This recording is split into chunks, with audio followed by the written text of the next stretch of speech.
Si hoy decido relatar esta historia, es porque quizá muchos no imaginarían de lo que era capaz una simple congregación adventista perdida en el corazón de Boyacá. Pero si algo me han enseñado estos 68 años de vida, es que quienes más proclaman hablar en nombre de Dios suelen ser los primeros en olvidar sus enseñanzas. El día que entendí lo que realmente ocurría tras los muros de la congregación que tanto amaba, sentí que mi alma se partía en 1000 pedazos. Hola, queridos míos. Me llamo Esperanza, aunque todos me dicen abuela Espe. Tengo 68 años y nací aquí mismo, en Sogamoso, un lejano día de 1956. Hoy quiero abrir mi corazón y compartir con ustedes una historia que guardé bajo llave en lo más profundo de mi ser durante más de 3 décadas. Una vivencia tan dolorosa que durante años estuve convencida de que me la llevaría a la tumba. Antes de comenzar, quiero saber desde qué lugarcito de Colombia me están escuchando. Déjenmelo abajo en los comentarios. Me alegra el alma saber que mi voz puede alcanzar rincones lejanos y quizás tocar a alguien que necesite oír justo lo que tengo para contar. Y si pueden, denle me gusta y suscríbanse al canal. Eso me da fuerzas para seguir hablando. Corría el año 1976 cuando mi vida cambió para siempre. Yo acababa de cumplir los 20. Era una muchacha campesina, sencilla, hija de don Aurelio y doña Carmensa, dueños de una pequeña finca junto al río Chicamocha. Llevábamos la típica vida rural boyacense, criando ganado, sembrando maíz, frijol y yuca para sobrevivir. Nuestra casita era de adobe, con 3 cuartos modestos, una sala que también hacía de cocina, y un corredor largo donde nos sentábamos cada tarde a tomar agua panela y conversar. El olor que más guardo de mi niñez es el de la leña ardiendo en la estufa de barro de mi mamá, mezclado con el dulzor de la panela recién hecha cuando la caña estaba buena. Los domingos, como un ritual sagrado, caminábamos unos 2 kilómetros hasta la iglesita del Sagrado Corazón. Un templo de ladrillo humilde, justo en el centro del pueblo. Éramos católicos entregados, de esos que no se pierden una novena, que rezan el rosario cada atardecer, que limpian las estatuillas de los santos con devoción. Mi padre solía decir que Dios estaba en todas partes, pero sobre todo en el trabajo honesto del campo y en el amor entre la familia. Mi madre completaba la idea asegurando que los santos eran nuestros intercesores ante el cielo, nuestros aliados espirituales. Era una fe simple, sin ornamentos, pero profunda, que me daba sentido y serenidad. En esa época yo trabajaba en la casa de doña Matilde, una viuda pudiente de la calle principal de Sogamoso. Tenía una tienda de hilos y telas, y me contrató para encargarme del aseo, la cocina, la ropa, todo.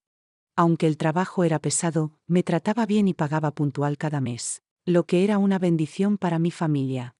Su casa era de las más bonitas del pueblo, blanca con ventanas azules, rosales al frente y un gran patio trasero lleno de gallinas y hortalizas. Siempre olía a cera de abeja porque se empeñaba en encerar los pisos de madera 2 veces por semana. Una tarde de jueves, mientras tendía la ropa en el patio, escuché unas voces nuevas viniendo de la sala. Doña Matilde recibía visita, 2 mujeres a quienes no conocía. Parecía una conversación religiosa, pero las palabras que usaban no eran comunes en nuestra tradición católica. Cuando terminé mis quehaceres, doña Matilde me llamó y me presentó a las visitantes. Se trataba de doña Socorro y doña Blanca, hermanas adventistas recién llegadas desde Bogotá para evangelizar en Sogamoso. Ambas hablaban con una educación y seguridad que me impresionaron desde el primer momento. Doña Socorro, la mayor, tendría unos 50 años, con el cabello recogido en un moño impecable, vestida con discreción y una postura que transmitía firmeza y calma. Doña Blanca era algo más joven, pero igualmente elegante y de porte serio. Llevaban Biblias muy usadas, gastadas de tanto leerlas, y hablaban con una pasión que no era común en los círculos religiosos que yo conocía. Nos explicaron a doña Matilde y a mí las diferencias entre la Iglesia Católica y la Iglesia Adventista del Séptimo Día. Decían que los adventistas seguían la Biblia al pie de la letra, guardaban el sábado como día sagrado según el 4º mandamiento, evitaban ciertos alimentos como el cerdo y los mariscos, y vivían esperando con fervor la segunda venida de Cristo. Todo aquello me removió por dentro de una forma que no entendía. Nunca había escuchado hablar de guardar el sábado en vez del domingo, ni de alimentos considerados impuros por la Biblia. En mi iglesia nadie mencionaba esas cosas. ¿Sería posible que hubiera verdades bíblicas que yo desconocía completamente? Doña Socorro se dio cuenta de mi curiosidad y me preguntó si me gustaría profundizar en el estudio de la Biblia. Me explicó que estaban ofreciendo estudios gratuitos para quienes quisieran comprender mejor la palabra de Dios. Según ella, mucha gente vivía una fe a medias porque no conocía todas las instrucciones divinas. Antes de irse, me dejaron un folleto colorido sobre profecías y el fin de los tiempos. Las imágenes eran impactantes: Jesús descendiendo de las nubes, personas ascendiendo al cielo, multitudes vestidas de blanco adorando a Dios. El texto decía que estábamos en los últimos días de la historia de la humanidad y que Cristo estaba por volver a buscar a su pueblo fiel. Esa noche, en casa, leí ese folleto al menos 5 veces. Se lo mostré a mis padres, que lo miraron con una mezcla de curiosidad y cautela. Mi papá dijo que siempre había oído que los adventistas eran buena gente, pero con ideas distintas. Mi mamá comentó que ya había visto a algunas personas así por el pueblo, siempre bien vestidas y reservadas, pero no sabía mucho más. Toda esa semana no pude sacarme de la cabeza las palabras de Doña Socorro. Me preguntaba si realmente conocía la Biblia, si mi fe bastaba para salvarme, si de verdad Cristo estaba por regresar y yo no estaba lista. El sábado siguiente tomé una decisión que cambió mi rumbo espiritual. En vez de ir a misa como cada domingo, salí a buscar el lugar donde se reunían los adventistas. Descubrí que se encontraban en una habitación alquilada en la casa de don Evaristo, cerca de la plaza. Era un sitio sencillo, con unas 20 sillas de madera, una mesita como púlpito y algunas ilustraciones bíblicas colgadas en la pared. Cuando llegué, ya había unas 15 personas allí, la mayoría mujeres de mediana edad y algunos hombres mayores. Doña Socorro me recibió con una sonrisa cálida y me presentó con todos.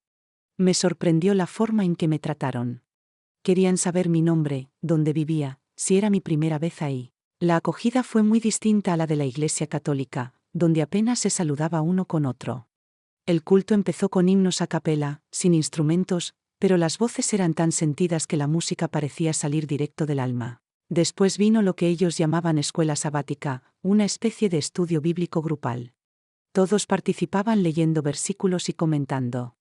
Finalmente llegó el momento de la predicación, a cargo del pastor Eliseo, un hombre alto, delgado, que había llegado de Bogotá a liderar la nueva congregación. Vestía siempre con trajes impecables y hablaba con suavidad, pero con mucha convicción. Ese sábado habló del libro de Daniel y la visión del rey Nabucodonosor. Explicó cómo la estatua del sueño representaba los grandes imperios de la historia: Babilonia, Medo-Persia, Grecia, Roma, y los reinos divididos de Europa. Lo que más me impactó fue cuando dijo que estábamos viviendo justo en el tiempo de los pies de hierro y barro, y que la piedra que destruiría todo representaba la segunda venida de Jesús. Afirmó que todas las profecías ya se habían cumplido y que Cristo estaba a las puertas, pronto a buscar a su pueblo preparado. Salí de ese culto con la mente llena de ideas nuevas. Nunca había escuchado la Biblia explicada de manera tan clara, paso a paso, con tanto detalle. En mi iglesia, el padre leía un pasaje del Evangelio y decía unas palabras, pero nunca se estudiaba versículo por versículo como allí. Y esas profecías sobre el fin del mundo me dejaron con una mezcla de miedo y fascinación. La semana siguiente, doña Socorro vino a visitarme a casa de doña Matilde. Trajo consigo algunos libros que, según ella, me ayudarían a entender mejor las enseñanzas adventistas. Había textos de Elena G. de White, a quien consideraban una profetisa inspirada por Dios, y otros sobre profecías bíblicas y salud natural. Me explicó que Elena White no sustituía la Biblia, pero que sus escritos servían como una especie de lente para comprender más claramente los mensajes divinos. Así comenzamos a tener estudios bíblicos 2 veces por semana. Doña Socorro me enseñó que la idea de un alma inmortal era una mentira originada en el Edén, cuando la serpiente le dijo a Eva que no moriría. Me explicó que, según la Biblia, al morir entramos en un sueño inconsciente hasta la resurrección, y que la creencia de ir al cielo o al infierno al morir era una invención sin base bíblica. También me habló del santuario celestial y del juicio investigativo. Según sus creencias, en 1844 Jesús había pasado del lugar santo al santísimo en el cielo, comenzando así la fase final de la expiación. Desde entonces, decía, estaba revisando uno por uno los nombres de los que habían creído en él, para determinar quién sería salvo. Esa idea me impactó profundamente. Si Cristo estaba examinando mi vida en ese mismo momento, yo necesitaba asegurarme de estar a cuentas con Dios. Y de pronto, todas las prácticas que hasta entonces consideraba normales, como rezar a los santos o venerar a María, empezaron a parecerme equivocadas a la luz de estas nuevas verdades. Mis padres pronto notaron cambios en mí. Ya no comía cerdo, evitaba el café y las bebidas azucaradas, y los sábados prefería quedarme leyendo la Biblia en lugar de ayudar en la finca. Cuando me preguntaban al respecto, les explicaba lo que estaba aprendiendo, pero se mostraban confundidos y preocupados. Mi mamá decía que estaba cambiando, que esa gente me estaba llenando la cabeza de ideas raras. Mi papá, más práctico, opinaba que demasiada religión era mala, que lo importante era ser buena persona y trabajar con honestidad. Pero yo sentía que, por primera vez, estaba encontrando la verdad bíblica, y no quería volver atrás. Incluso doña Matilde comenzó a notar mis cambios. Aunque era católica devota y no entendía por qué dejaba atrás las tradiciones familiares, nunca me prohibió seguir mis estudios. Solo me pedía que no llevara esas ideas al trabajo. Pasaron 6 meses de estudios intensos hasta que tomé una decisión que cambiaría mi vida para siempre: me iba a bautizar. El pastor Eliseo me explicó que el bautismo era un paso crucial. Era el acto por el cual uno pasaba a formar parte del pueblo remanente de Dios, y aseguraba su nombre en el libro de la vida. Según él, solo los verdaderos adventistas bautizados estarían preparados para el regreso de Cristo. La ceremonia se hizo en el río Chicamocha, en una zona tranquila donde el agua corría despacio. El pastor oró pidiéndole a Dios que me aceptara como su hija y me guiara por el camino de la verdad. Cuando me sumergí en el agua y salí de allí, sentí que estaba naciendo de nuevo, justo como Jesús le dijo a Nicodemo. Mis padres estuvieron presentes en el bautismo. No comprendían del todo el significado, pero al verme tan emocionada, se conmovieron. Mi mamá lloró bajito y me dijo que lo único que pedía era que no dejara de ser la hija buena de siempre. Después del bautismo, todo cambió dentro de la congregación. Ya no era una visitante, ahora era una hermana más, y eso venía con nuevas responsabilidades. Me invitaron a colaborar con la escuela sabática infantil, a cantar en el coro, y a acompañar a Doña Socorro en sus visitas misioneras por la semana. Así fue como conocí a otras familias adventistas de la región. Estaban los esposos Eliodoro y Argenis, ancianos muy queridos que llevaban décadas en la fe y eran considerados columnas de la iglesia. También la familia de Crisanto y Fabiola, con 3 niños pequeños y una participación constante en todas las actividades. Pero la familia que más me llamó la atención fue la del diácono Nicanor y su esposa Magnolia. Vivían en una casa bonita en el centro y siempre asistían impecables a los cultos. Nicanor era la mano derecha del pastor Eliseo, lo ayudaba en todo y predicaba cuando el pastor viajaba. Magnolia era una mujer elegante, con vestidos bien cosidos y el cabello siempre arreglado, pero había algo en ella que me desconcertaba. A veces la veía ausente durante los cultos, como si su mente estuviera en otra parte. Y cuando Nicanor le hablaba, notaba una tensión silenciosa, una incomodidad disimulada. También llegué a entablar una linda amistad con la hermana Noemí, una viuda de unos 40 y tantos años que se había unido recientemente a la iglesia. Era dulce y dedicada, siempre dispuesta a colaborar. Había perdido a su esposo en un accidente, y decía que su fe adventista le había devuelto el sentido a la vida. Fue en medio de esas nuevas relaciones y compromisos que empecé a observar ciertas cosas que me dejaron con el corazón inquieto. Durante las campañas asistenciales, recolectábamos alimentos, ropa y donaciones para ayudar a las familias necesitadas de la zona. Sin embargo, con el tiempo noté que nunca veía a quienes iban dirigidos esos recursos. Cuando preguntaba, siempre me respondían que ya se habían entregado, pero nadie mostraba evidencia ni fotos ni agradecimientos. También me incomodaba cómo se tomaban las decisiones importantes. El pastor Eliseo se reunía en privado con los ancianos y luego simplemente informaban al resto de la congregación lo que se había decidido. Si alguien osaba hacer preguntas o expresar dudas, era rápidamente reprendido por falta de fe o por desconfiar del liderazgo que Dios había establecido. Pero lo que verdaderamente empezó a inquietarme fueron las llamadas conversaciones pastorales en el cuarto de atrás, donde el pastor atendía a ciertas hermanas a solas. Muchas veces esas charlas duraban más de 1 hora y, al salir, las mujeres mostraban señales de angustia, ojos hinchados, expresión abatida, evasión del contacto visual. Un día presencié algo que me dejó especialmente inquieta. La hermana Noemí fue llamada a una de esas sesiones. Cuando salió, claramente había estado llorando. Quise hablar con ella, pero solo me dijo que estaba pasando por un momento difícil y que el pastor la estaba ayudando con consejos espirituales. Desde entonces, empezó a faltar a los cultos, y cuando asistía, se mantenía distante. Ya no participaba como antes, y cada vez que intentaba acercarme, cambiaba de tema o me decía que todo estaba bien. Una tarde la encontré en el mercado del pueblo y aproveché para conversar en un lugar más tranquilo. Insistí en saber qué ocurría. Ella miró a su alrededor, se aseguró de que nadie conocido estuviera cerca, y me dijo en voz baja que pensaba dejar la congregación. Le pregunté por qué. Solo me respondió que había descubierto cosas que la habían decepcionado profundamente, pero que prefería no hablar de ello. Esa conversación me dejó con un nudo en el pecho. ¿Qué podía haber decepcionado tanto a una mujer tan dedicada como Noemí? Desde entonces, empecé a mirar todo con otros ojos. Noté que el pastor Eliseo solía alabar en público a ciertas hermanas más jóvenes, a menudo viudas o de familias humildes. Siempre eran las elegidas para tareas especiales o para acompañarlo en labores evangelísticas. Esas mismas hermanas también eran las que más frecuentemente asistían a las reuniones privadas en el cuarto trasero. Me llamaba la atención como algunas de ellas, especialmente Consuelo, una joven de apenas 22 años, tímida, recién bautizada y de una familia muy pobre, parecían incómodas cuando el pastor se les acercaba.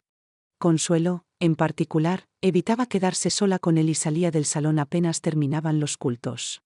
Mis queridos, si me han seguido hasta aquí, ya habrán notado que algo oscuro se escondía tras la fachada de esa congregación. A veces las señales están todas frente a nuestros ojos, pero tardamos en entender lo que realmente está ocurriendo. Si este testimonio les está llegando al corazón, les agradecería un like. Así sabré que vale la pena seguir compartiendo esta historia tan dura. Fue un miércoles por la tarde, mientras limpiaba el salón para los cultos, cuando presencié la escena que me abrió los ojos definitivamente. Había llegado temprano, como de costumbre, para barrer y ordenar las sillas, cuando escuché voces desde el cuarto de atrás. Una era la del pastor, pero su tono era distinto, más bajo, casi susurrado. La otra voz, femenina, sonaba alterada. Me detuve en seco. Reconocí que era la voz de Consuelo. No alcanzaba a entender las palabras exactas, pero el tono era tenso, casi como una súplica. De pronto, escuché a Consuelo decir con voz entrecortada: «Por favor, pastor, yo no quiero hacer eso». El corazón se me aceleró. Aquello no era una charla espiritual normal. Quedé paralizada, sin saber si debía entrar o marcharme. Pocos minutos después, la puerta se abrió de golpe y Consuelo salió con el rostro encendido y los ojos húmedos. Al verme, se detuvo por un segundo, visiblemente avergonzada, y salió corriendo sin decir palabra. El pastor apareció detrás, acomodándose el traje, pasándose la mano por el cabello. Al verme, se sorprendió y me preguntó cuánto tiempo llevaba ahí y qué había oído. Le respondí que acababa de llegar y solo vi salir a Consuelo apurada. Me dijo que ella estaba atravesando un periodo de tentación espiritual y que necesitaba una guía intensa. Agregó que a veces era necesario ser firme con los miembros para ayudarles a vencer el pecado. Luego cambió de tema abruptamente y se fue, dejándome sola con una sensación de asco y desasosiego en el cuerpo. Esa noche no pude dormir. Revivía en mi mente el tono de la voz de Consuelo, su mirada de miedo, la actitud del pastor. Mi esposo Gustavo notó mi inquietud y me preguntó qué pasaba. Le conté lo sucedido, esperando su apoyo. Pero su reacción me hirió profundamente. Me dijo que no debía entrometerme, que el pastor era un hombre de Dios y que si actuaba así era porque sabía lo que hacía. Según él, los pastores tenían discernimiento espiritual que nosotros no podíamos comprender, y cuestionarlos era darle entrada al enemigo en nuestro corazón. Pero yo no podía olvidar lo que había visto. Observaba a Consuelo en los siguientes cultos y notaba cómo ya no era la misma. Evitaba la mirada de todos. Se mantenía callada, con los ojos clavados en el suelo, sobre todo cuando el pastor hablaba. Decidí hablar con ella directamente. Después de un culto la abordé con suavidad y le pregunté si necesitaba ayuda, si estaba bien. Me miró con una mezcla de desesperación y miedo que nunca olvidaré. Solo me dijo que estaba pasando por una prueba difícil, que el Señor la estaba moldeando, y que el pastor la estaba ayudando a mantenerse en el camino. Pero su voz temblaba, sus ojos no dejaban de buscar alrededor, como si temiera que alguien escuchara. Insistí, preguntándole si estaba cómoda con la orientación que estaba recibiendo. Su rostro se transformó. Pálida, casi en pánico, me dijo que yo no debía hacer ese tipo de preguntas, que cuestionar al pastor era un pecado grave, y que no quería ser la causa de que yo también cayera en tentación. Salí de esa charla más perturbada aún. ¿Por qué tenía tanto miedo? ¿Por qué reaccionó así ante una simple pregunta sobre su bienestar? Empecé a ver que había un clima de miedo dentro de la iglesia que nunca había notado. Había un clima de miedo dentro de la iglesia que no había percibido antes. Una especie de silencio pactado, donde todos sabían que algo no estaba bien, pero nadie se atrevía a decirlo en voz alta. Las hermanas mayores repetían frases como «no nos corresponde juzgar» o «Dios usará a sus siervos como Él disponga». Mientras tanto, las más jóvenes bajaban la cabeza y obedecían sin rechistar. Yo también guardé silencio. Un silencio que me pesaba en el alma, pero que en ese momento no sabía cómo romper. Hasta que llegó el día que cambió todo. Fue en una reunión privada de mujeres, un sábado por la tarde. Estábamos reunidas en la casa de la hermana Clara, leyendo pasajes de los Salmos y compartiendo testimonios de fe. Éramos unas 8 mujeres, entre ellas Consuelo, Noemí, Doña Blanca y 2 jóvenes recién llegadas al grupo. En un momento dado, una de las nuevas, llamada Juliana, pidió la palabra. Dijo que tenía algo importante que compartir, pero que necesitaba valor para hacerlo. Todas la animamos, creyendo que hablaría de alguna bendición o prueba superada. Pero lo que dijo nos dejó heladas. Con voz temblorosa, Juliana confesó que durante semanas había estado teniendo sesiones de consejería con el pastor Eliseo. Y que en más de una ocasión él había cruzado límites físicos que no tenían nada que ver con la guía espiritual. Al principio pensé que era parte del proceso, dijo llorando. Que quizá yo era débil y malinterpretaba sus gestos. Pero después de lo que pasó el martes, supe que algo no estaba bien. Hubo un silencio sepulcral en la sala. Todas nos miramos sin saber qué decir. Consuelo rompió en llanto y, casi gritando, exclamó: «No eres la única. A mí también me hizo cosas que me avergüenzan, y yo pensé que era culpa mía». Lo que siguió fue una avalancha de verdades contenidas. Noemí bajó la mirada, Doña Blanca se llevó las manos al rostro, y las demás comenzaron a murmurar entre sollozos y confesiones que se habían callado por miedo o vergüenza. En esa reunión entendimos que no se trataba de un hecho aislado. El pastor había manipulado a varias mujeres bajo el disfraz de la fe, aprovechándose de su posición, de su supuesta autoridad espiritual. Mi cuerpo temblaba, mis manos sudaban, pero dentro de mí algo se encendió. Ya no podía seguir en silencio. Teníamos que hacer algo. No sabíamos a quién acudir. Muchos de los ancianos eran amigos cercanos del pastor. Incluso nuestros esposos podían no creer lo que contáramos. Pero decidimos actuar. Acordamos reunirnos en secreto durante las semanas siguientes para recabar testimonios, fechas, detalles. Todo lo que pudiera servir para respaldar nuestras palabras si llegaba el momento de denunciarlo. Durante esos encuentros sentí por primera vez en mucho tiempo una verdadera hermandad. No la que se proclama desde un púlpito, sino la que nace del dolor compartido, del coraje de las que deciden no callar más. Fue Juliana quien propuso que nos acercáramos a una organización cristiana en Duitama que trabajaba con víctimas de abuso espiritual. Yo misma fui a buscarla. Viajé un martes en la madrugada y llegué con los papeles en la mano y el corazón en la garganta. Me recibieron con amabilidad. Escucharon mi relato y tomaron nota de todo. Nos orientaron sobre cómo proceder, sobre los riesgos, pero también sobre nuestros derechos. Nos pidieron prudencia y paciencia. No sería fácil. Y no lo fue. Cuando finalmente reunimos el valor para exponer al pastor Eliseo ante los líderes de la Asociación Adventista Regional, lo que recibimos fue silencio. Nos dijeron que investigarían, que orarían por discernimiento, que debíamos tener cuidado con difamar a un siervo del Señor. Pero nada pasó. Semanas después, el pastor seguía predicando con la misma vehemencia, como si nada hubiese ocurrido. Y nosotras comenzamos a ser vistas como problemáticas.